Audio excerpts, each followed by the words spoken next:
Well, I suppose that I should say hello. I am Uncle Tony, and here I am in the Black Void to watch Peaky Blinders with my outrageous accent. I'm trying to do a bit of the North. It's coming off a bit muddled, I know. Don't worry about it. It's the best I can do when I'm speaking extemporaneously. You've got to realise that if I was on stage, I'd at least have weeks of rehearsal in order to get the accent down to how it should sound. And if I was on a television or the telly or a movie, the cinema, I'd at least have different takes to, your accent didn't sound right in that take, so why don't you do another one? Yeah, well, I don't get another take, and I don't have no rehearsal, so I'm just doing the accent straight away, just like this. Look, I'm having a good time with the Peaky Blinders, and here I am in the Black Void to watch me another episode. Up to episode 2. This is as far as I've gotten, and I like it. It's such a good setting. You know, the train going by even makes it all work, so I'm just going to leave it in. It sounds like, the industrialisation of London and England and the rest of the country. And that's what's extraordinary about the show, is that there's a prevalence of the outcomes of the war. Whatever the war cost, or whatever the war developed, or whatever the war just ended. It was the Great War. It was the industrialized war. It was the war to end all wars, because people assumed that we had such power, such destructive capability, that we'd never have another one. Little did they know. So when I see how quickly the industrialization has come up, that's a product of the war. When I see the poverty, that's a product of the war. When I see the addictions and the PTSD that these characters are suffering, that's a product of the war. And when you see the heist, he's got guns, because that's a product of the war. These are the things that he's having to deal with, and it's all just backlash. It's all just like a wave of war had washed over England, and now here's the flotsam and jetsam of everything that was left behind. And that's very, very interesting. It's not a time in history that I ever was very interested in. 1919 is a weird year. If I for a setting, I like to go back to the Victorian era or the Gothic era, which was pre-1900. But here we are with trains and guns and aeroplanes, communications, petroleum engines, things that they didn't have but 20 years earlier. So I think that's about enough for me rambling. I've got to see what happens here. So I'm going to pop on the Peaky Blinders. Thank you for joining me. If you've made it this far into the video, why don't you like? Why don't you subscribe? Why don't you give me a comment about my accent down below? I feel like it's going a little bit better this time. I find that if I'm concentrating on it and I really over-enunciate things, that it tends to stay a little bit more even. Or maybe not. I've got some Brits that listen. They're going to say, "You don't sound like nothing, mate. You sound like Mrs. Doubtfire." The accent's a bit muddled. But let's get into it. Oh, Peaky Blinders, what are you doing to me? So here we are. It's just starting. What am I? 50 seconds in. 50 seconds in. Oh. There's a white horse.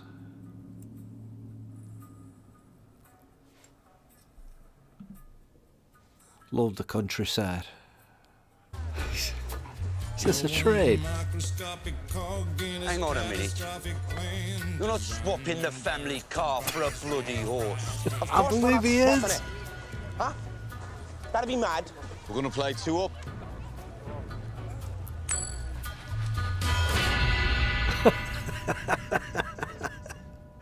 Ah, yeah. Yeah, but his mom was a diddy-coy whore. Oh, that's not going to go down well.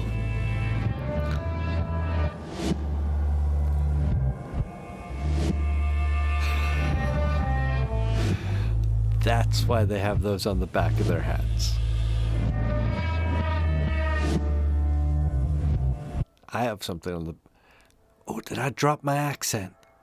I've got something on the back of my hat, too.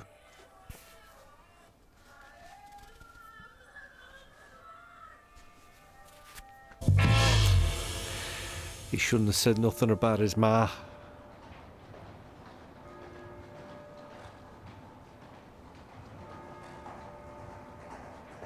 Still, beautiful cinematography. Beautiful, look at that.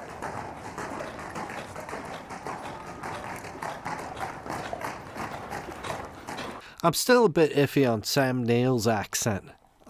Coming from me, I know. That's a stupid thing to be saying.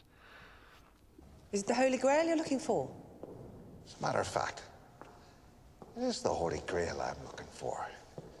Something precious, something stolen. Perhaps you know what I'm talking about. Sorry.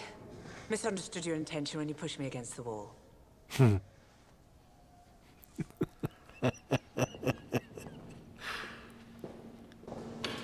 Licky Tea Rooms, Friday, 10 o'clock.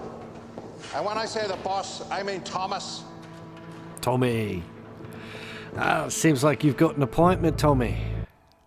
You better keep this one. He looks serious. He wants to meet you.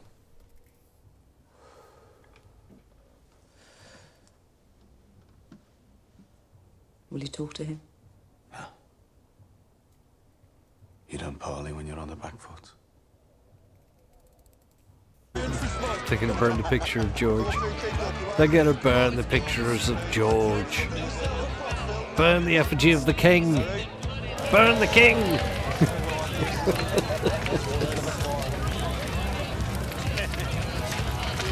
Is this your protest? Come on, boys. The king sends his men. They burn their God, you know what you're pictures doing. of the king. I'm an ordinary man. I won gallantry medals at the Somme. I want you to write in your paper what's going on here. Go on, go. That's called spin. He's got his take on it. He's trying to make it into the papers with it. He's going to do a good job. Mr. Winston Churchill, sir. It's Churchill on the line. Already. Good job, Tommy. We need results. Good night, Mr. Campbell. Sir, could I at least ask? Does this report name any of those involved? It names a Mr. Thomas Shelby. The report mentions he's a war hero. Won medals for gallantry. See. Now you can meet with him. You're not on your back leg no more. Oh,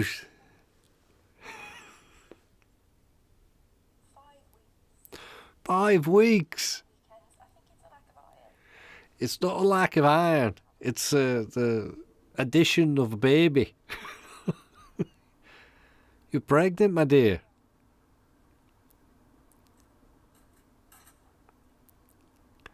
Yeah, luckily you're Protestant, not Catholic.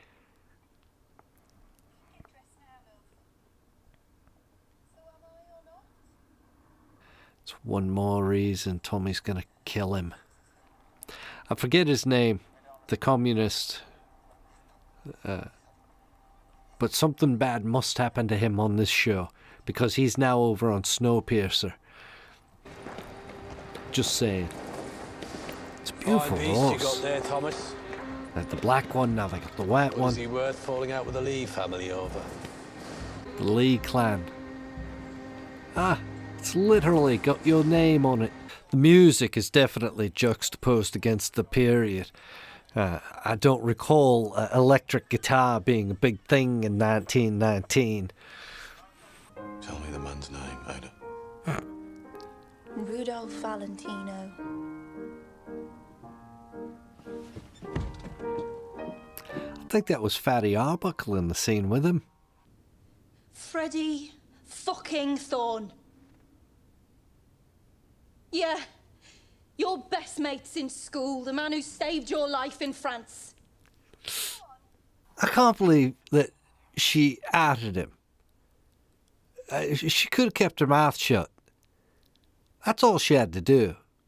Was just be quiet and not say a thing. Oh, here we go. I think this is what I've been waiting for.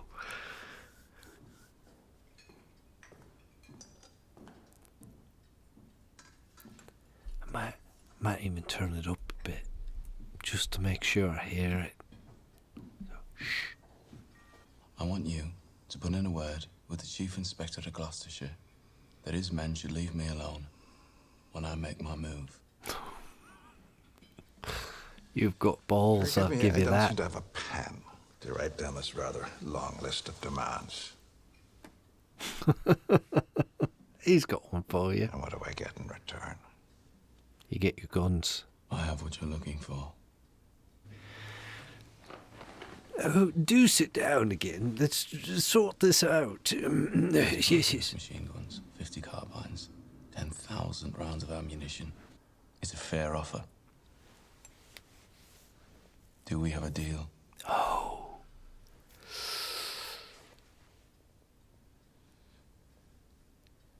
Oh, you got some balls, Tommy. I need an answer.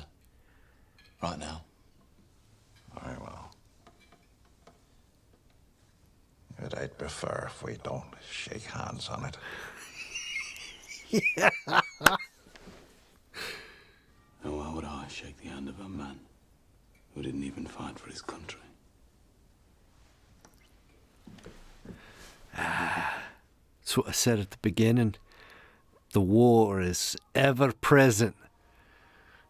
And there's a certain amount of pride in those that served as opposed to those that didn't. Grace, my heart is with you. Somehow I don't believe him. Don't know why. Oh, there's his war dream.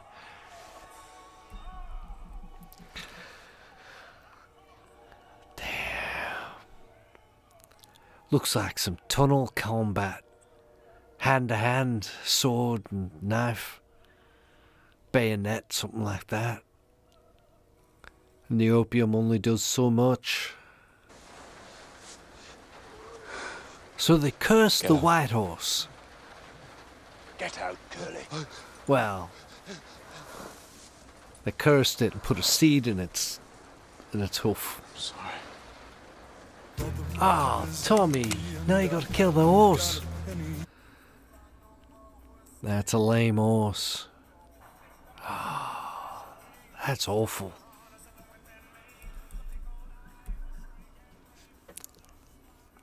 Sorry, Tommy.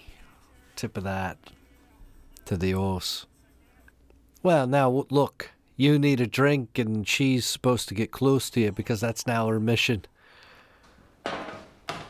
Fan the guns and probably have to kill you when she does. Came here for company. With a black velvet band. Considering that they play so kind of fast and loose with the music,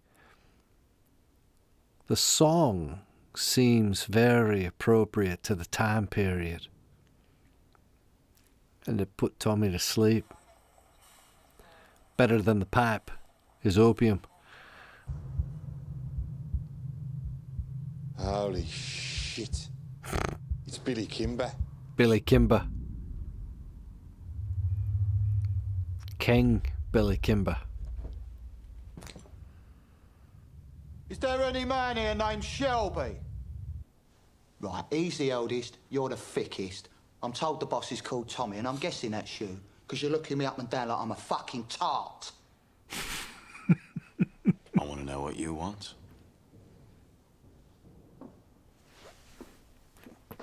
Police are attacking your bookies and taking your money.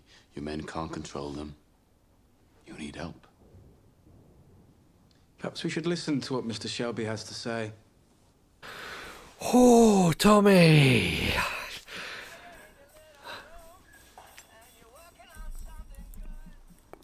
Jesus Christ.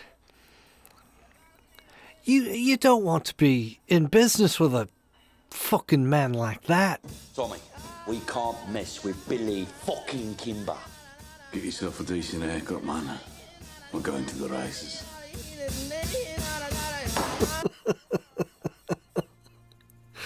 All right. Oh, this is getting good. So now we're meeting the other gangs. Tommy's got a bullet with his name on it from the Lees, so he's going to use Billy Kimber's muscle. And he's heading for the racetrack. You know, racing around this time, that was a very popular sport. That was back when it was truly the sport of kings, the horse racing. I hope we get to see a good old-fashioned race, you know, with the jockeys punching and beating each other, stuff like that. That's the good stuff. Well, here I am, I'm Uncle Tony, and I'm here in the Black Void with a bad accent watching the Peaky Blinders, and I'm really enjoying it. It's fucking fantastic. It looks great. It's some wonderful acting, and the cinematography is fantastic. And this idea that the war just permeates everything. People are judged by it, by how they performed during it and how they didn't perform during it. How the effect it's had on everything, the society and the money and the politics. It's quite exciting. And I do like seeing Winston Churchill show up.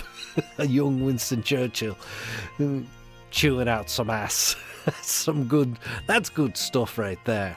That young Churchill. Should look up his name. Forget who it is.